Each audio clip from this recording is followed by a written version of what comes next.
Spoiler alert.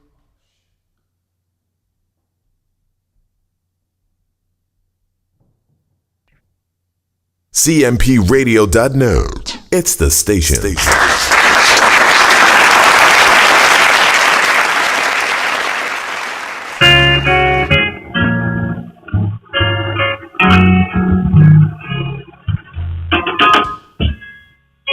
People get ready.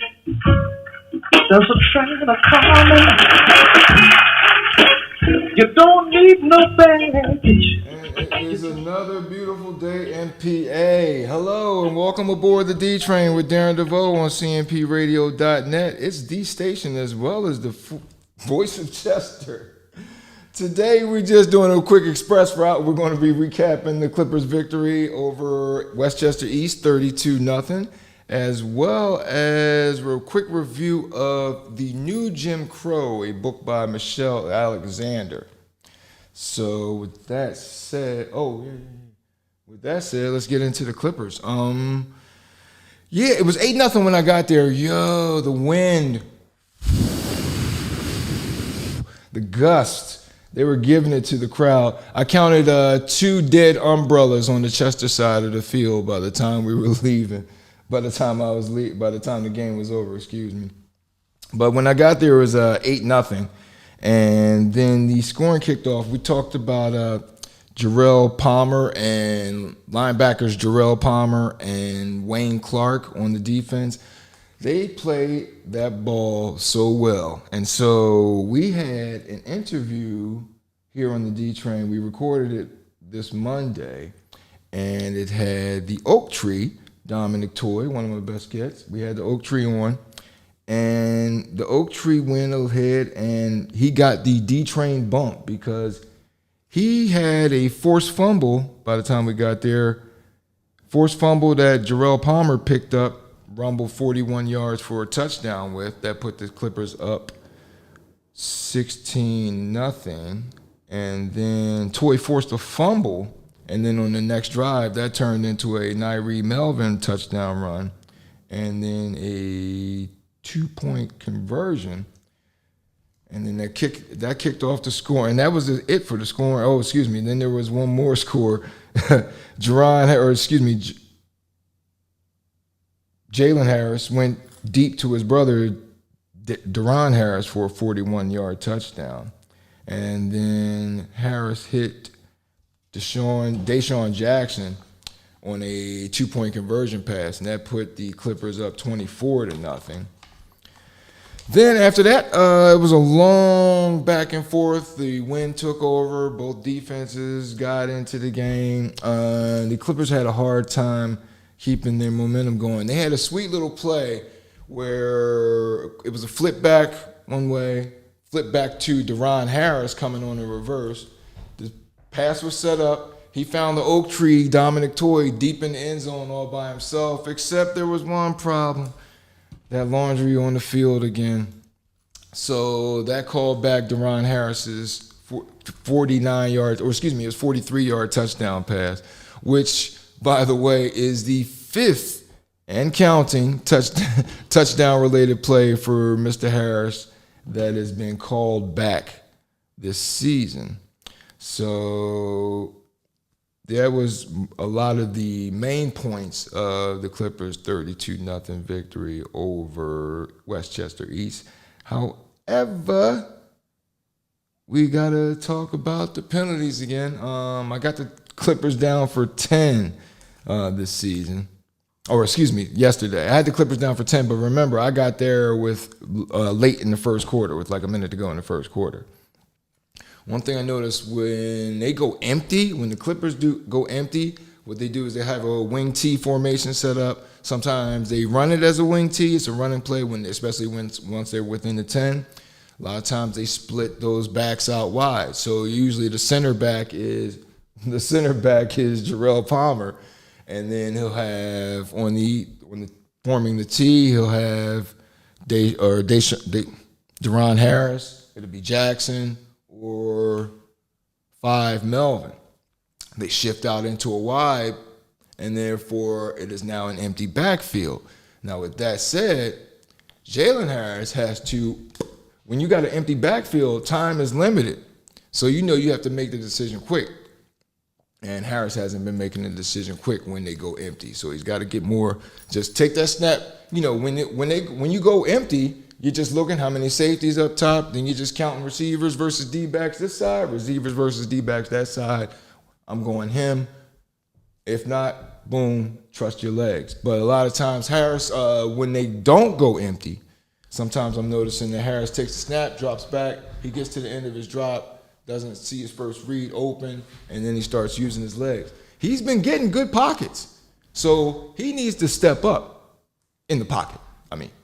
So instead of trusting his ability and starting to move too quickly, step up.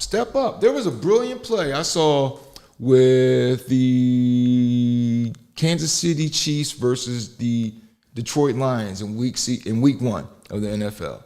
And Patrick Mahomes was facing the D-line. They executed a twist when the defensive end comes inside and the defensive tackle goes outside as they pursue the quarterback. Mahomes identified the twist, waited for it to happen, then found the room, stepped up, wound up throwing an incompletion, but it was a brilliant play in how he avoided the sack and still got his pass off and didn't take a hit. So with that, Jalen Harris needs to trust his line, then trust his ability with his legs and what have you. Oh, speaking of Harris's legs, there was one, he hit his brother, Darren, on a big bomb that's set towards the goal line that set up a Deshaun Jackson run. And then Jalen Harris, ran it in on a scramble for the 2-point conversion to conclude the scoring for the day. But going back to my interview with the Oak Tree real quick. Now, I said to the Oak Tree how we notice a lot of times after the defense makes a play, shortly after the tackle, the flag goes in the air, and then sort of an unsportsmanlike is called or what have you. So I mentioned that to the Oak Tree, and I said, tell the boys, let the play do the talking. May I say that there was no penalties after the play, after a tackle yesterday. And with that, you're welcome. I'm taking credit for that. So there we go.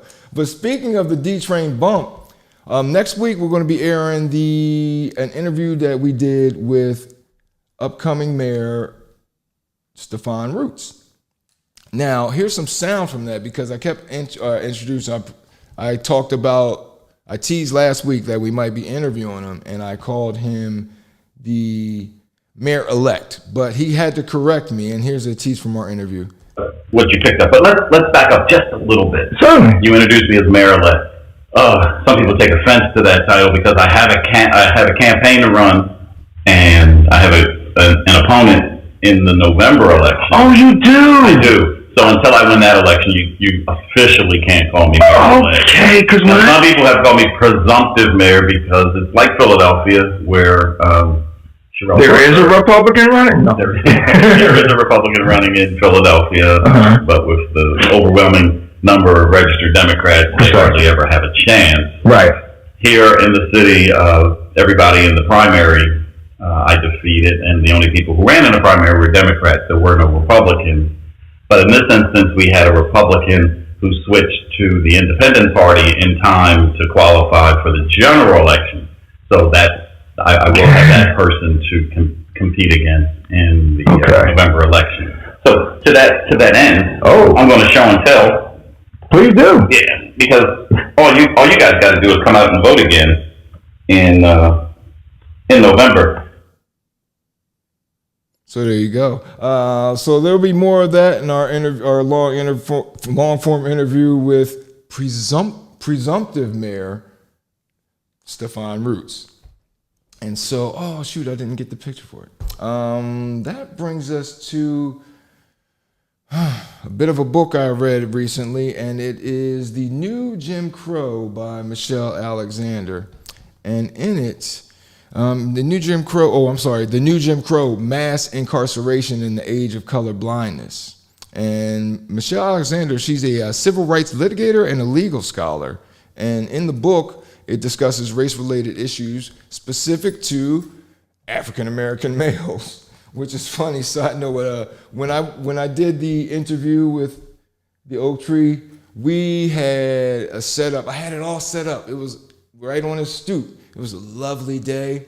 Now the problem was there's a nice tree near Dominic's house, and it provides great shade, but it also provides a nice setup for early set for mosquitoes to get up in the getting on deck circle as the sun's getting ready to set. And those mosquitoes, when we were in front of Dom's house, they treated us like the cops. Get those two black males over there. So we had to bring it to the studio, and that's why we wound up recording the in-studio interview here with Don. So back to Stefan Roots, yeah. I'm sorry, back to the new Jim Crow. So in the new Jim Crow, she specifically talks about how African American males are prevalent among other minorities and socioeconomically disadvantaged populations. The central premise of Alexander's book is that it derives from the title, is that mass incarceration is metaphorically the new Jim Crow. And here's a soundbite from the book. Of course, I listen to it because we do audio books, so I can, do the commuting or what have you. As W.E.B. Du Bois eloquently reminds us, former slaves had a brief moment in the sun before they were returned to a status akin to slavery. Constitutional amendments guaranteeing African Americans equal protection of the laws and the right to vote proved as impotent as the Emancipation Proclamation once a white backlash against Reconstruction gained steam. Black people found themselves yet again powerless and relegated to convict leasing camps that were, in many ways, worse than slavery. Sunshine gave way to darkness, and the Jim Crow system of segregation emerged, a system that put black people nearly back where they began, in a subordinate racial caste. Few find it surprising that Jim Crow arose following the collapse of slavery. The development is described in history books as regrettable but predictable, given the virulent racism that gripped the South and the political dynamics of the time. What is remarkable is that hardly anyone seems to imagine that similar political dynamics may have produced another caste system in the years following the collapse of Jim Crow, one that exists today. Oh yeah, big time. Because when you think about it, there's the prison system now. There's so much free labor that they just use and give out, and these industries are become dependent on the free prison labor, which kind of sounds familiar. When I don't know, call me crazy, but yeah. With that said, though, that's going to 4 out of 4 train tickets for The New Jim Crow by Michelle Alexander. It's a depressing read, though. I'm warning you now. So don't expect to be coming out in a good mood and uplifted when you read it. And with that said, don't forget to save the date for November 7th. You still have the job's not done you're on the goal line. You got to cross it through and get it for the touchdown, get Stefan Roots into City Hall here in the city. Oh, shoot. Where's my soundbite?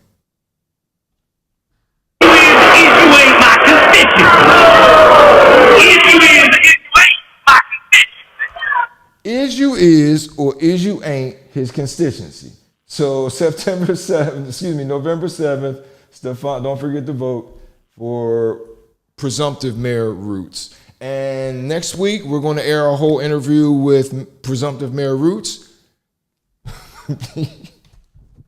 With presumptive Mayor Roots. We're also going to air our interview with the Oak Tree, Dominic Toy, as well as our interview with former Temple quarterback, Philip Lang. And interestingly enough, we're going to have questions for Phil when he played Miami, when they had 2 future Hall of Famers on it.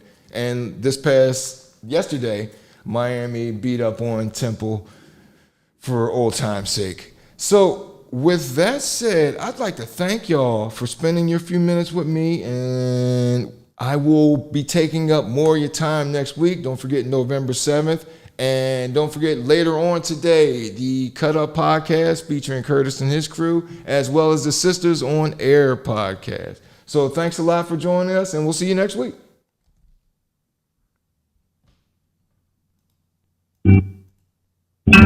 I believe,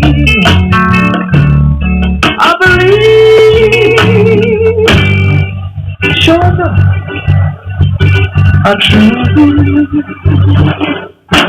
truly.